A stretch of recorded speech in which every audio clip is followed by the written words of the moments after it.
शाश्वत और झंकार की शादी हुए लगभग 5 वर्ष बीत चुके थे। झंकार और शाश्वत की एक प्यारी सी बेटी भी थी। परिवार में शाश्वत के माता पिता, शाश्वत, झंकार और उसकी बेटी, इतने ही लोग थे। एक शादीशुदा ननद थी जो अमेरिका में रहती थी। शाश्वत थोड़ा मस्तमौला टाइप का इंसान था और हर किसी से कुछ ज़्यादा ही घुल मिल जाया करता था, खास तौर पर औरतों से। और उसकी यह आदत झनकार को बिल्कुल भी पसंद नहीं आती थी, क्योंकि वह कभी कभी दूसरों के बीच में कुछ ज़्यादा ही घुसने की कोशिश करता था और कई बार इसके लिए कुछ लोग उसे अच्छे से सुना भी देते थे, पर वह सुधरने का नाम नहीं लेता था। झनकार को उसकी यह आदत बिल्कुल भी पसंद नहीं थी और जब भी झनकार इस बात को लेकर घर में कलह करती तो उसके सास ससुर उल्टा दो बातें उसे ही सुना देते और बोल देते, कैसी औरत है तू, खुद ही अपने पति को बदनाम करती रहती है। झनकार बोलती, अगर बदनाम करना होता तो यही बातें मैं बाहर लोगों के सामने बोलती, लेकिन मैं घर में आप लोगों के सामने बोलती हूँ क्योंकि मुझे यह सब लक्षण बिल्कुल भी पसंद नहीं है। अरे अपने परिवार से मतलब रखो ना, दूसरों की ज़िंदगी के बीच में क्यों घुसना। लेकिन शाश्वत को ना सुधरना था और ना ही वह सुधर रहा था, जबकि वह खुद एक बेटी का पिता था। फिर भी दूसरी औरतों में उसकी बहुत दिलचस्पी रहती थी। शाश्वत के घर के सामने वाले घर में कुछ दिन पहले एक नई किराएदार आई थी, जिससे बात करने के लिए शाश्वत को ज़्यादा ही उत्सुकता थी, क्योंकि वह अकेली ही दिख रही थी। उसके साथ एक छोटी बच्ची भी दिखती थी, जो कि शायद उसकी बेटी थी, पर कोई पुरुष उसके घर में नहीं दिखता था। पता करते करते शाश्वत ने पता कर ही लिया कि उसका नाम तपस्या है और वह बैंक में काम करती है। 5 साल पहले सड़क दुर्घटना में उसके पति की मृत्यु हो गई थी और उसकी ही नौकरी उसे मिली है। वह अपनी बेटी के साथ अकेली ही रहती है। सास ससुर गांव में रहते हैं। तपस्या बहुत ही सामान्य सी एक सुलझी हुई महिला थी और किसी से ज़्यादा मतलब नहीं रखती थी, लेकिन अब शाश्वत अपनी आदत के अनुसार कुछ ज़्यादा ही उसके आगे पीछे डोलता रहता था और जब तब मौका खोजता रहता था उससे बात करने का। झनकार को इस बात का आभास था और वह बात बात पर शाश्वत को डायरेक्टली इनडायरेक्टली अवगत कराती रहती थी कि उसका पूरा ध्यान शाश्वत पर है, लेकिन उसे कोई मतलब नहीं था। तपस्या के ज़्यादा करीब जाने के चक्कर में शाश्वत उसके बैंक के चक्कर आजकल लगाने लगा था और रोज़ कोई ना कोई काम के बहाने बैंक पहुंच जाता था और वहां घंटों बिताता था। वह तपस्या के सामने अपनी बहुत अच्छी छवि बनाने की कोशिश करता था। तपस्या को पता था कि वह अकेली औरत है और उसके पीछे अक्सर इस तरह के पुरुष पड़ जाते हैं। कितने बेशर्म होते हैं ऐसे पुरुष कि अकेली औरत देखी नहीं कि ज़बरदस्ती उसके पीछे लग गए। अकेली औरत का इस दुनिया में जीना कितना मुश्किल है, तपस्या को अच्छे से समझ में आ रहा था। शाश्वत कुछ ज़्यादा ही उसके पीछे लग गया था। तपस्या ने 2-3 बार उसे डायरेक्टली इनडायरेक्टली मना भी किया था, पर वह कहाँ मानने वाला था, क्योंकि इस बार तो उसे ज़्यादा ही छूट मिल गई थी। वजह साफ थी, एक तो तपस्या ठीक उसके घर के सामने रहती थी, दूसरा वह अकेली थी और तीसरा शाश्वत का अकाउंट भी उसी बैंक में था जिस बैंक में तपस्या काम करती थी। तपस्या ने भी सोच लिया था कि वह घर ही बदल देगी ऐसे लोगों से पीछा छुड़वाने के लिए। उधर झंकार भी शाश्वत से परेशान थी, लेकिन वह सुधरने का नाम ही नहीं ले रहा था। एक दिन रात में अचानक झंकार के घर की डोरबेल लगातार बजने लगी। किसी को कुछ खास समझ में नहीं आया कि इतनी रात में कौन आ गया है। दरवाजे के की होल से देखने पर पता चला कि तपस्या दरवाजे के बाहर घबराई हुई सी खड़ी है। झंकार को समझ में नहीं आया कि इतनी रात में तपस्या क्यों आई है और उसने दरवाज़ा खोल दिया। तपस्या काफ़ी घबराई हुई थी। उसने झनकार से बोला, पता नहीं मेरी बेटी को क्या हो गया है, वह बेहोश हो गई है, कुछ भी नहीं बोल रही, उसे बहुत तेज बुखार भी हो रहा है, मुझे कुछ भी समझ में नहीं आ रहा, मैं तो खुद यहाँ नई नई आई हूँ, कहाँ जाऊँ क्या करूँ कुछ समझ में नहीं आ रहा, प्लीज़ मेरी मदद कीजिए। तपस्या की बात सुनकर झनकार बोली, हाँ हाँ चलिए मैं देखती हूँ। तुरंत उसे डॉक्टर के पास ले चलते हैं। और झनकार घर में आवाज़ लगाकर कि मैं अभी आती हूँ निकल गई। पीछे पीछे शाश्वत भी आ चुका था, क्योंकि उसे तो मौका मिल गया था तपस्या के घर में घुसने का। तपस्या की बेटी सच में बहुत बीमार थी। झनकार ने बोला, इसे तो तुरंत डॉक्टर के पास ले जाना होगा, लेकिन रात के वक्त कौन सी गाड़ी मिलती, और वह बहुत छोटा सा शहर था जहाँ रात में एम्बुलेंस मंगवाना भी आसान नहीं था। तपस्या को कुछ समझ में नहीं आ रहा था कि वह क्या करे, लेकिन झनकार अपने पति को जानते हुए भी बच्ची की जान के लिए अपने पति से बोली कि तपस्या और उसकी बेटी को अपनी बाइक पर बिठाकर अस्पताल लेकर चलिए, मैं पीछे से आती हूँ। क्या करती, बात ही ऐसी थी। अब तपस्या की बेटी को ऐसे मरते हुए तो नहीं छोड़ सकती थी, क्योंकि उसकी हालत बहुत ख़राब थी। शाश्वत को तो बस मौका चाहिए था। उसने बोला, हाँ हाँ, मैं तुरंत लेकर चलता हूँ। और तपस्या अपनी बेटी को लेकर शाश्वत के साथ उसकी बाइक पर बैठ गई। जब तक झनकार अस्पताल पहुंची, शाश्वत ने तपस्या की बेटी को भर्ती करवा दिया था और डॉक्टर उसका इलाज कर रहे थे। शाश्वत पूरी तत्परता से तपस्या और उसकी बेटी का ख्याल रख रहा था। तपस्या परेशान अवस्था में बाहर खड़ी थी और झनकार आ गई। झनकार को देखकर तपस्या उसे गले लगाकर रोने लगी और बोली, मेरे पति तो पहले ही मुझे अकेला छोड़कर जा चुके हैं। अगर मेरी बेटी को कुछ हो गया तो मैं जिंदा नहीं रह पाऊंगी। झनकार ने बोला, कुछ नहीं होगा आपकी बेटी को, वह ठीक हो जाएगी, आप हिम्मत रखिए। शाश्वत डॉक्टर से बात कर रहा था। डॉक्टर बोल रहे थे, आप बहुत सही वक्त पर बच्ची को लेकर अस्पताल आ चुके हैं। वह काफ़ी सीरियस हो चुकी थी, लेकिन अब धीरे धीरे रिकवर कर रही है।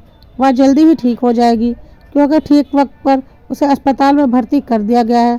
तपस्या ने राहत की सांस ली।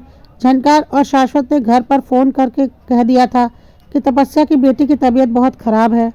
दादा दादी ने पोती को संभाल लिया था।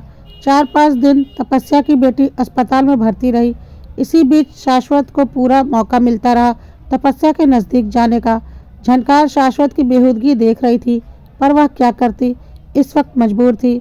लेकिन तपस्या की बेटी के ठीक हो जाने के बाद झनकार ने शाश्वत को अच्छे से फटकार लगाई कि किसी की मजबूरी का तो फ़ायदा मत उठाओ, क्योंकि वह अपने पति को बहुत अच्छे से जानती थी। लेकिन शाश्वत को नहीं सुधरना था और वह नहीं सुधरा। शाश्वत अब चालाकी दिखाते हुए अपनी छिछोरी हरकतें करना छोड़ चुका था और ठीक ढंग से तपस्या से बातें करने लगा था।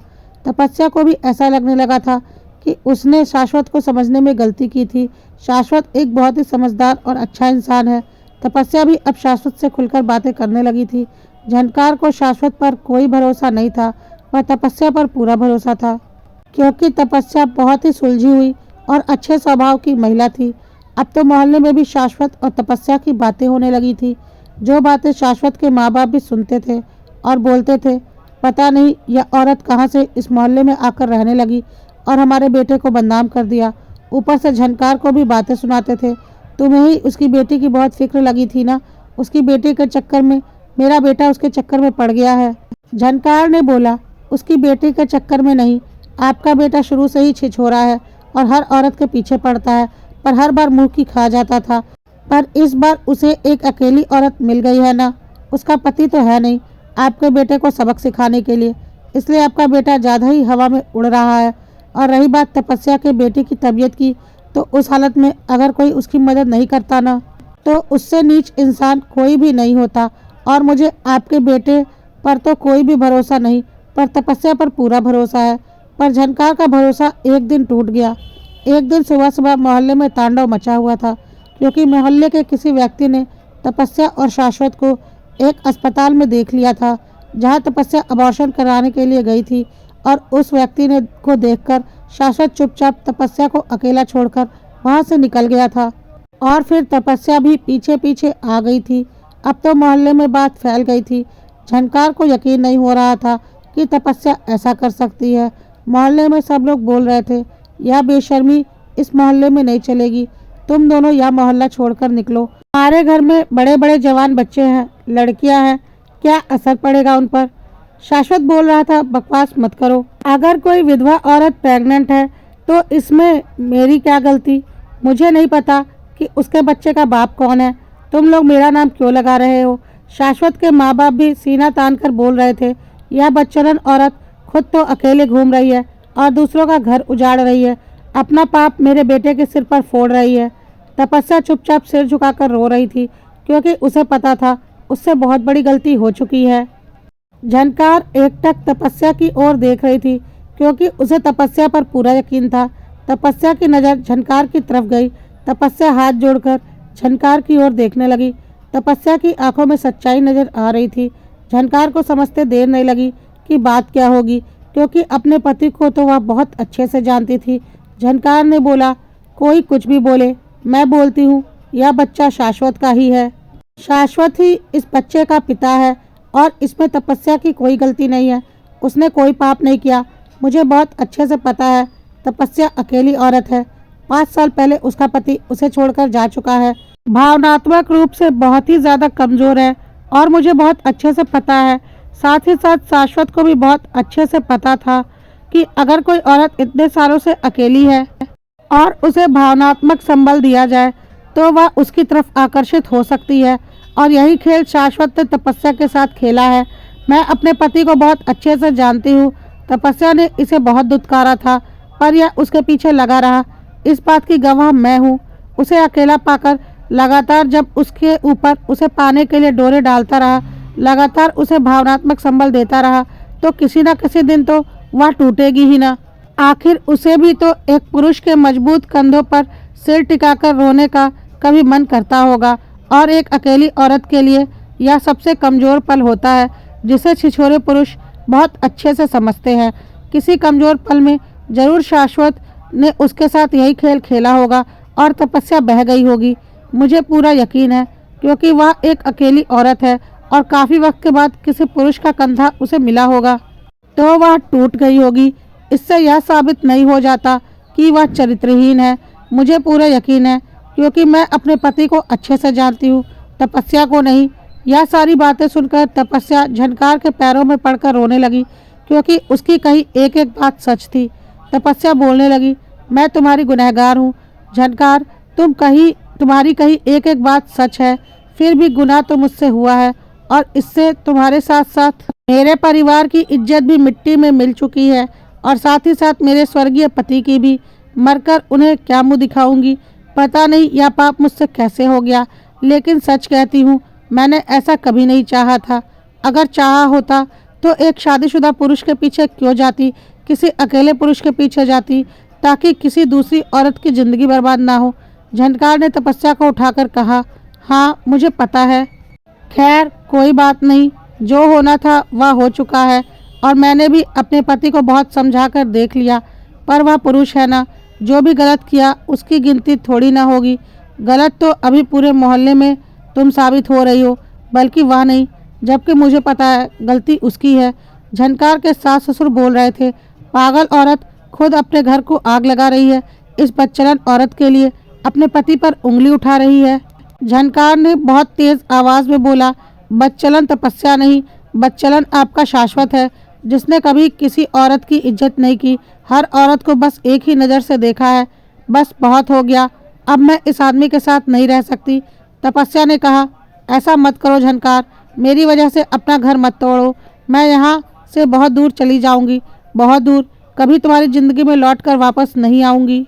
झनकार ने बोला, तपस्या तुम चली जाओगी तो कोई और आ जाएगी। तुम्हें क्या लगता है गलती तुम्हारी है? अभी भी तुम नहीं समझी? मेरी ज़िंदगी तो ऐसे ही चलेगी, मैं समझ चुकी हूँ। इसलिए अब मैंने एक फ़ैसला ले लिया है, मैं इस चरित्रहीन इंसान के साथ नहीं रह सकती। जा रही हूँ मैं इसे छोड़कर और अपनी बेटी को लेकर, क्योंकि एक चरित्रहीन पिता के पास रहकर एक बेटी को क्या परवरिश मिलेगी, यह मुझे अच्छे से पता है। और फिर शाश्वत की तरफ देखकर बोला, एक बेटी के पिता होकर भी तुम्हें एक बेटी के माँ का दर्द नहीं दिखा, एक अकेली औरत का दर्द नहीं दिखा कि उसकी ज़िंदगी बर्बाद कर दी। अब अगर थोड़ी सी भी शर्म बाकी हो तो मैं तलाक के पेपर भेज दूंगी, चुपचाप उन पर साइन कर देना, क्योंकि अब मैं किसी भी हाल में तुम्हारे साथ नहीं रह सकती। और अगर थोड़ी भी इंसानियत बची हो तो तपस्या से शादी कर लेना, क्योंकि उसकी भी एक बेटी है जिसकी ज़िंदगी बर्बाद करने में तुमने कोई कसर नहीं छोड़ी। और उसके पेट में तुम्हारा बच्चा है जो अभी इस दुनिया में आया भी नहीं है, पर उसकी ज़िंदगी अभी से तुमने ख़राब कर दी है। अगर थोड़ी सी भी गैरत बाकी है तो तपस्या को अपना लेना। जा रही हूँ मैं हमेशा के लिए, तुम्हें तलाक के कागज़ मिल जाएंगे। और भगवान से दुआ करना कि मैं जहाँ भी रहूँ, जैसी भी रहूँ, मेरे आसपास तुम्हारे जैसे चरित्र वाला कोई पुरुष ना रहे, क्योंकि आज से मैं भी एक अकेली औरत हूँ। और अगर मेरे आसपास तुम्हारे जैसे चरित्र वाला कोई पुरुष आ गया ना, तो मेरे साथ साथ तुम्हारी बेटी की ज़िंदगी भी बर्बाद समझो, जैसे तुमने तपस्या की ज़िंदगी बर्बाद की है। और तपस्या, तुम अगर अपनी बेटी की ज़िंदगी और अपने आने वाले बच्चे की ज़िंदगी बर्बाद नहीं करना चाहती हो ना, तो कुछ भी करके इस आदमी को इसकी औकात दिखाना और इससे शादी करके रहना। मुझे इसमें कोई आपत्ति नहीं है। अगर यह इनकार करे तो कानून का सहारा लेना, बिना किसी बदनामी से डरे, क्योंकि तुम्हारी बदनामी के लिए अब बचा ही क्या है, सब कुछ तो हो चुका है। यह कहकर झनकार अपनी बेटी को लेकर शाश्वत के घर से निकल गई। तपस्या और शाश्वत झनकार को जाते हुए देखते रह गए।